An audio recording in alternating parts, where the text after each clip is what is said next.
Welcome back to Easy English Talk Podcast. Imagine waking up on January 1st, 2026, and feeling like nothing has changed. Same habits, same frustrations, same empty promises you made to yourself. That feeling of starting another year without real progress. It's terrible, right? Welcome to Easy English Talk Podcast, where we discuss topics that matter to you. I'm Ryan, and with me is my co-host, Priya. Today, we are discussing how to make 2026 your best year. Thanks, Ryan. And honestly, this topic hits home for so many people. Every year, millions of us set goals and make big plans. But by February, most of those plans are already forgotten. Exactly. And that's what we want to explore today. Why do so many people fail to make real changes in their lives? And more importantly, what can we actually do differently this time? I think the first problem is that people don't really understand why they fail. They blame themselves for being lazy or lacking willpower. But the truth is, the system they're using is broken from the start. That's a great point. Most people approach a new year with excitement and emotion. They make huge lists of things they want to change overnight. But emotion fades quickly, and big lists feel overwhelming. Right. And when the excitement disappears, there's nothing left to keep them going. They realize how hard the change actually is, and then they quit, feeling worse than before. So the real problem isn't laziness, it's poor planning. People set goals without thinking about how they'll actually achieve them. They focus on the destination, but ignore the journey completely. And they also set goals that aren't really theirs. Maybe they want to lose weight because society says they should, or they want a better job because their friends are doing well. That's such an important point. If the goal isn't truly meaningful to you, it won't last. External pressure can push you for a week or two, but long-term change only happens when you deeply want it yourself. Exactly. So before we talk about solutions, people need to ask themselves one question. Why do I want 2026 to be different? What's the real reason behind my desire for change? And that answer can't be vague like, I want to be happier. It needs to be specific and personal. Like, I want to feel healthy so I can play with my kids without getting tired. Yes, because when things get hard, and they will get hard, that reason is what keeps you going. If your reason is strong, you'll push through the tough days. If it's weak, you'll give up at the first obstacle. All right, so let's say someone has a strong reason. What's next? How do they actually start making 2026 their best year? Where should they begin? The first step is to get clear about what you actually want. Not 10 things, not 5 things, just 1 or 2 main goals that really matter. Why only 1 or 2? Don't people want to improve in many areas? Shouldn't they try to fix everything at once? That sounds more efficient, right? It sounds efficient, but it's actually the opposite. When you spread your energy across too many goals, you make no real progress on any of them. But when you focus on just 1 or 2 things, you can give them your full attention. So it's about focus, not quantity. And I guess that means saying no to other things, even good things. That's tough for a lot of people. It is tough, but it's necessary. Think about it like this. Your energy is limited. If you water 10 plants with 1 cup of water, they all die. But if you water 1 or 2 plants properly, they grow strong and healthy. That's a good way to think about it. So how does someone choose which goal to focus on? They should choose the goal that will have the biggest impact on their life. For some people, that might be health, because everything else depends on feeling good physically. For others, it might be career, relationships, or financial stability. So it's personal. There's no one-size-fits-all answer. You have to think about your own life and what would improve it the most, and then commit to that one thing fully. Exactly. And once you've chosen your main goal, the next step is to break it down. Big goals feel impossible because they're too abstract, but small, clear steps feel manageable and real. Right. Like if your goal is to get fit, that's too vague. What does get fit even mean? It could mean 100 different things to different people. Exactly. So instead, you break it down into something specific and measurable, like, I will exercise for 30 minutes 3 times a week. Now you know exactly what to do and when to do it. And you can track it. You can see if you're actually doing it or not. There's no room for vague excuses like, I'm trying my best. You either did it or you didn't. Right. And this is where a lot of people make another mistake. They set huge targets right away, like exercising every single day for an hour. That sounds impressive, but it's not realistic for most people. Yeah, especially if they're starting from zero.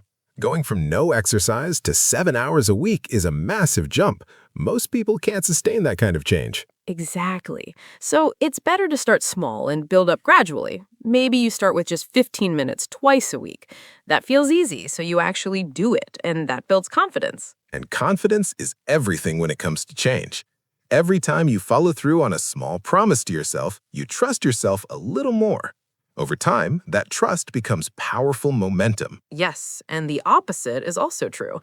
Every time you set a big goal and fail, you lose trust in yourself. So starting small isn't weak, it's actually the smartest strategy. I love that. Start small, build trust, and then grow from there. So once someone has their small, clear action steps, what's next? How do they make sure they actually follow through? This is where habits come in, and habits are everything.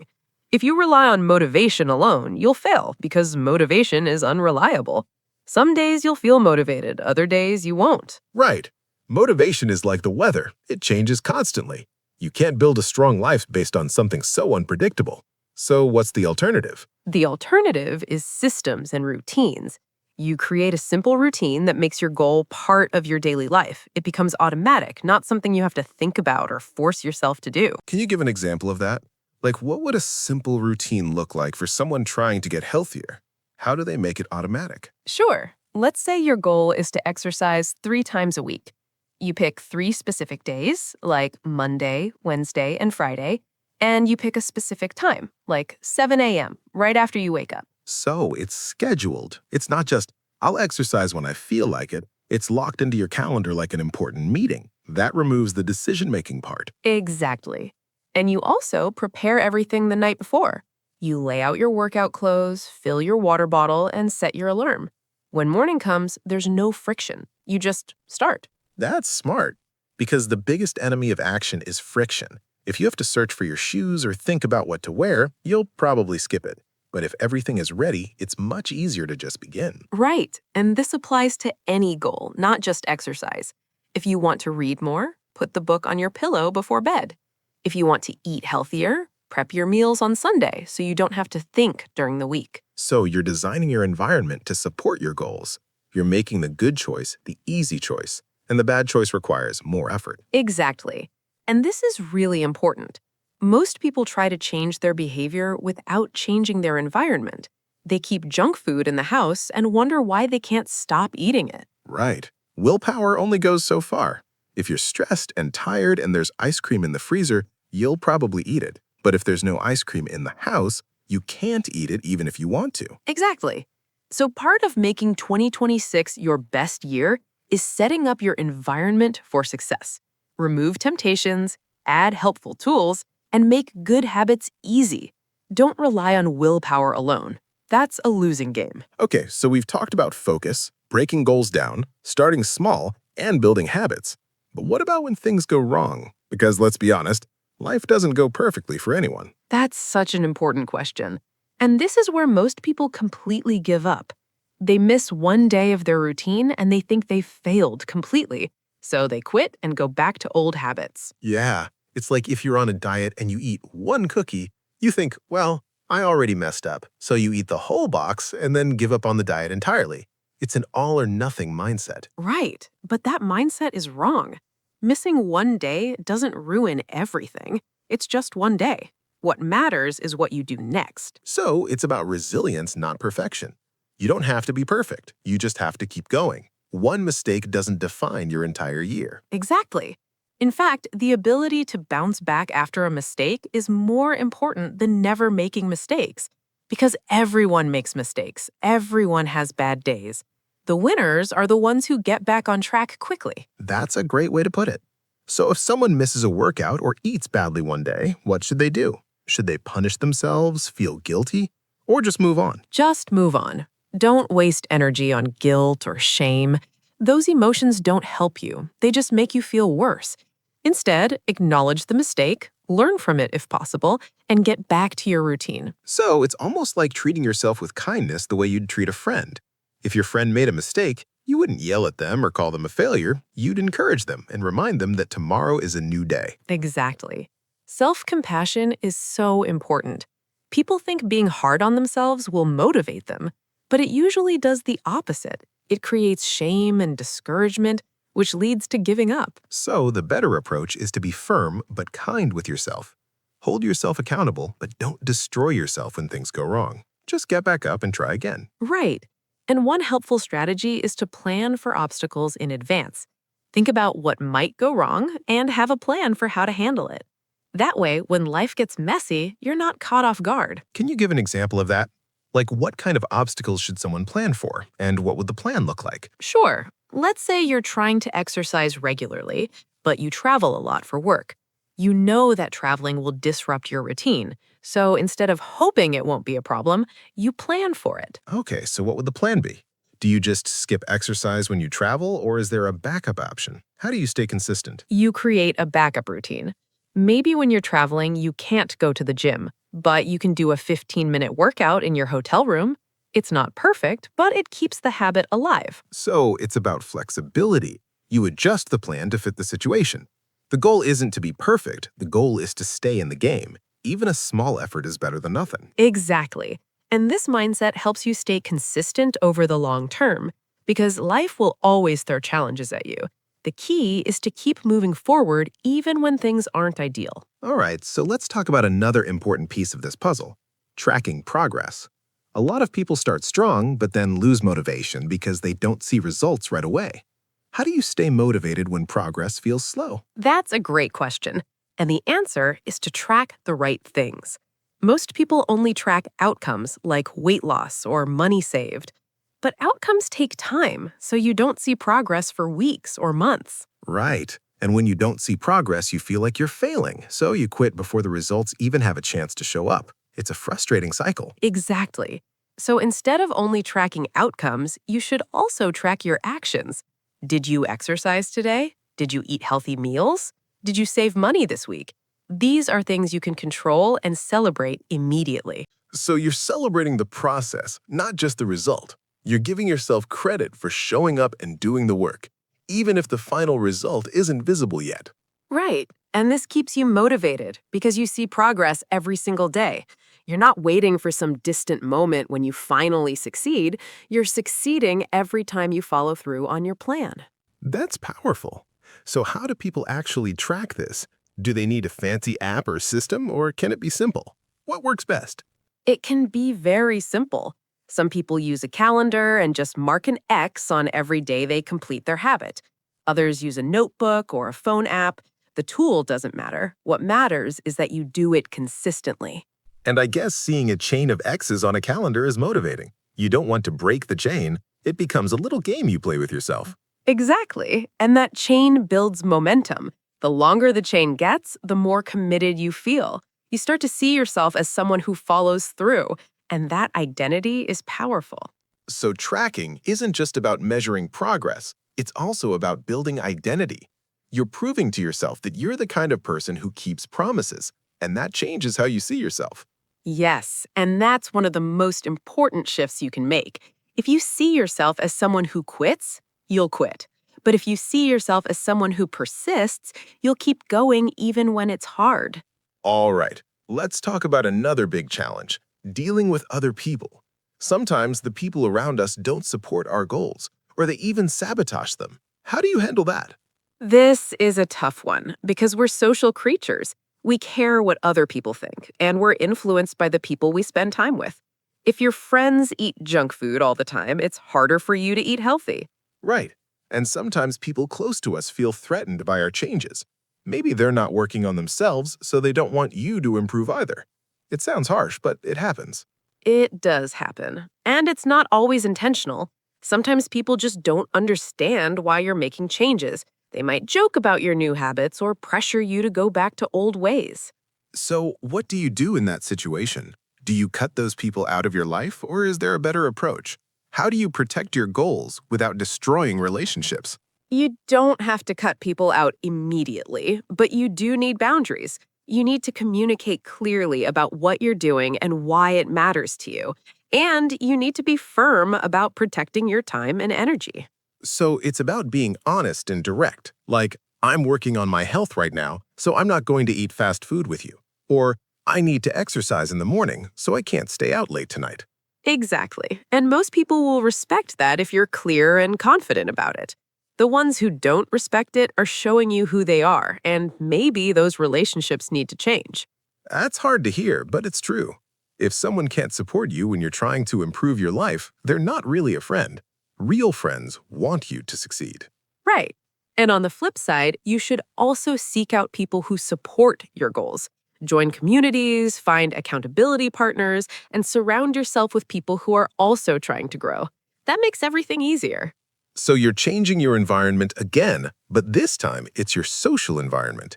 You're choosing to spend time with people who lift you up and limiting time with people who drag you down. Exactly. And this doesn't mean you're being selfish or arrogant. It just means you're serious about your goals and you're protecting your energy so you can actually achieve them. All right, let's talk about something that a lot of people struggle with: staying motivated over the long term. The first few weeks are exciting, but then the novelty wears off. How do you keep going when the initial excitement fades? This is where your why comes back in. Remember at the beginning, we talked about having a strong reason for your goals? When motivation fades, that reason is what keeps you going.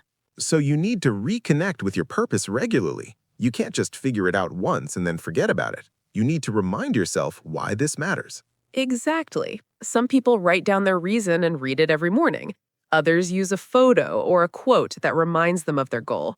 The method doesn't matter. What matters is that you stay connected to your deeper purpose. And I guess it also helps to remember how far you've come.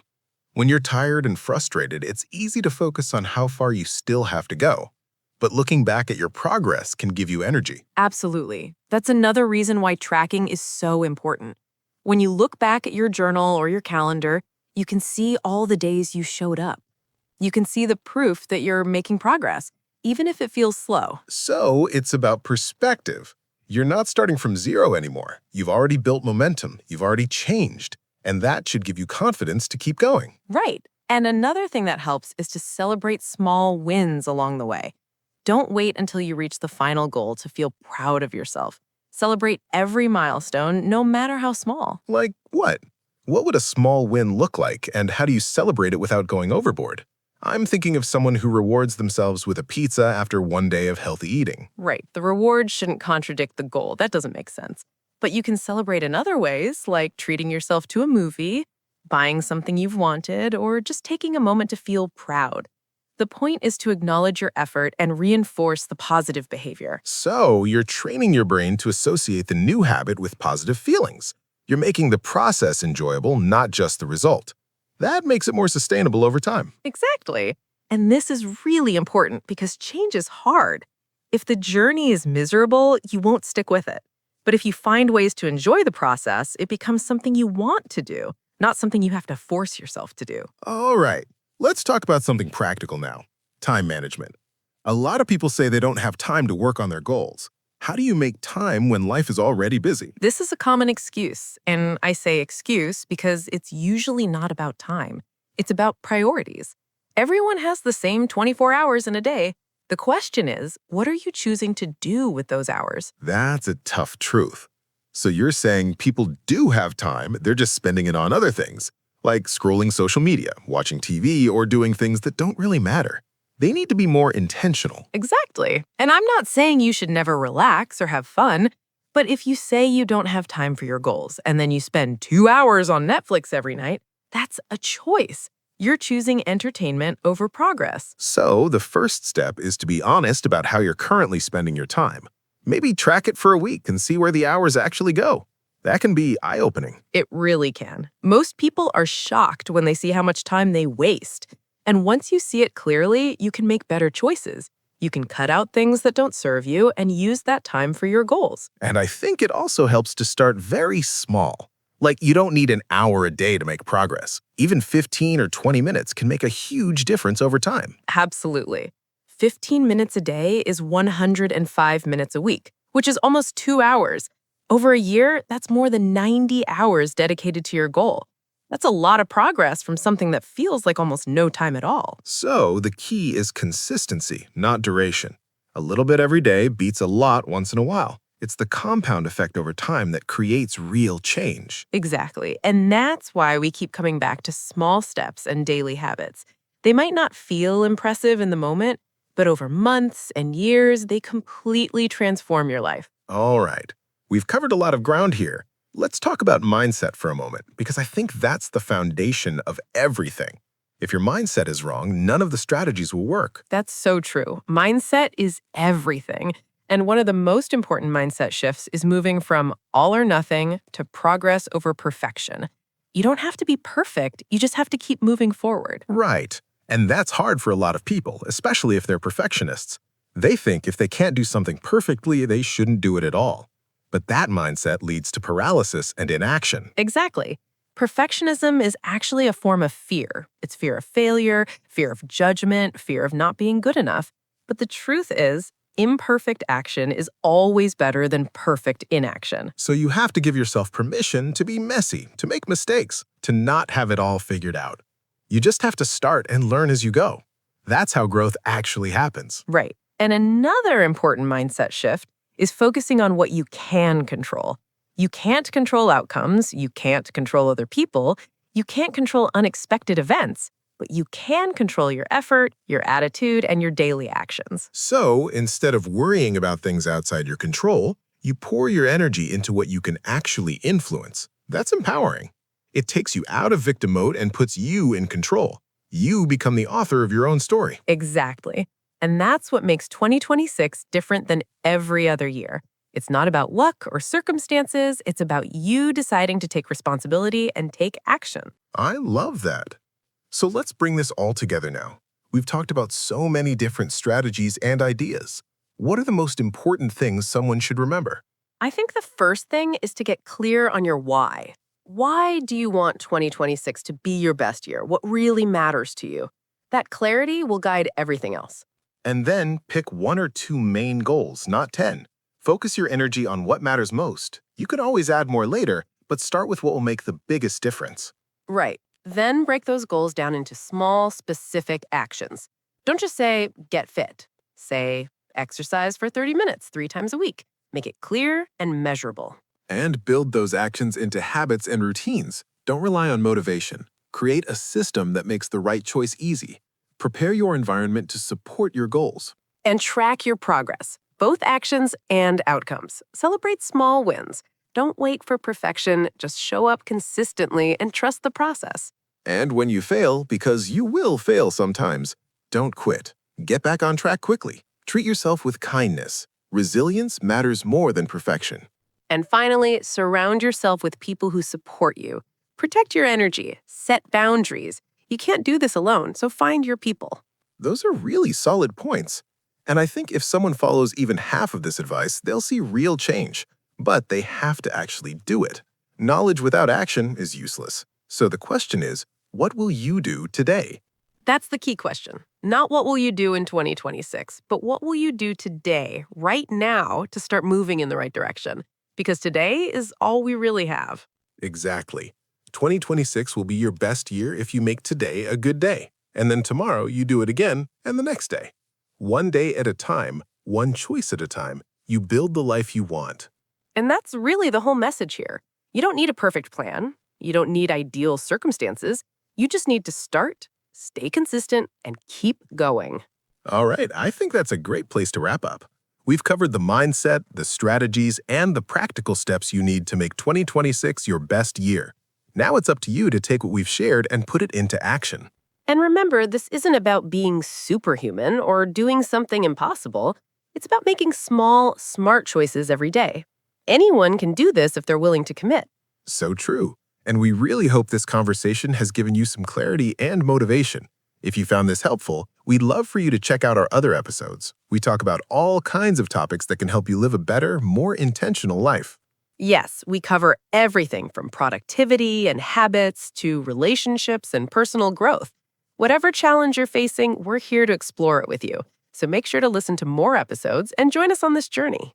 And thank you so much for spending this time with us today. We really appreciate you being here and listening. We believe in you, and we know you can make 2026 incredible. Absolutely. This is your year. Don't wait for permission or the perfect moment. Just start today and build the life you want, one step at a time. Thanks for listening, and we'll see you in the next episode. Take care, everyone. Go make 2026 your best year yet.